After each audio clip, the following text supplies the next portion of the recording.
first the end pieces here appeared pretty problematical in terms of angle, but then it was just a question of taking it off the wood and taking it off the drawing and seeing if there were any discrepancies. So in the end it worked out quite fine, but we are looking at a trapezoid. One on the other side is actually a different angle too. And the question arose of how to line that slot up with that slot and get it at the right angle, because you couldn't put a router on the face.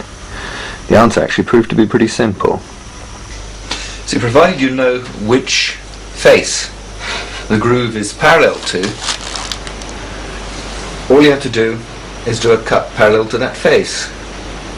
So by simply resting this on here, having the slotting saw cutting in here, you're actually cutting the angle at the right.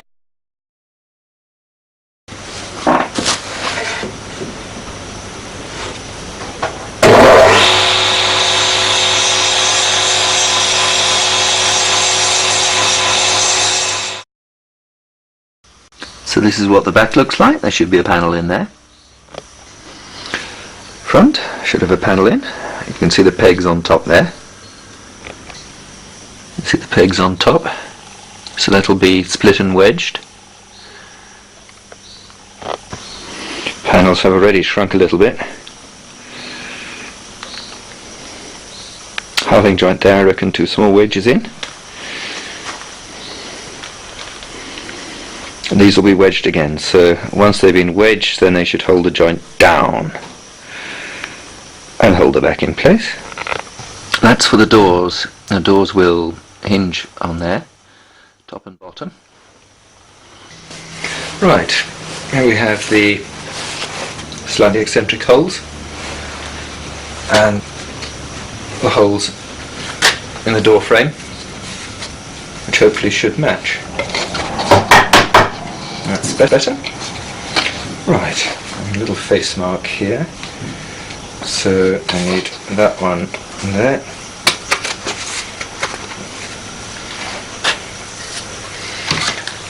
These two in here.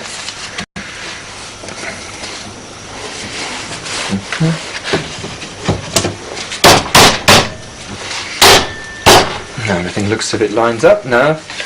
The trick is to see if we can get, here by the way the pegs for the location, so we just tap that in.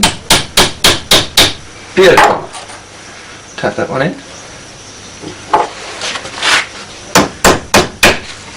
Come on, in you go. Yes!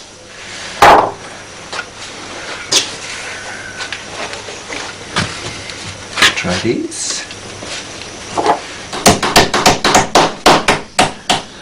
Well, here we are.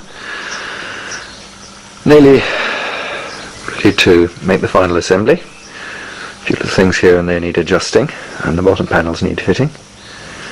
But apart from that, everything else is ready.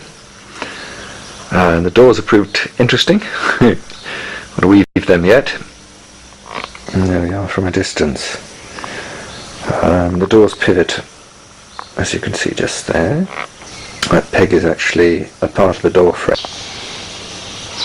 Now the question to ask is, how much precision is required? And the answer is really not an awful lot. We're going for an overall sort of rustic effect here.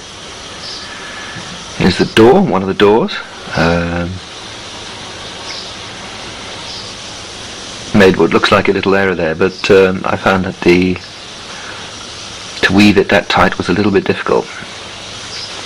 The top of the door there, that's slightly rounded, so that that's the part that pinges on the frame.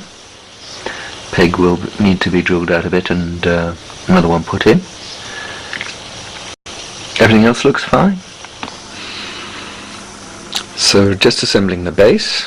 The pegs are split for the wedges. Everything should just drop neatly into place. I think possibly what we'll do now is assemble the base, put some clamps on, assemble it with the wedges, and then do the upper part. clamps holding the top and bottom together.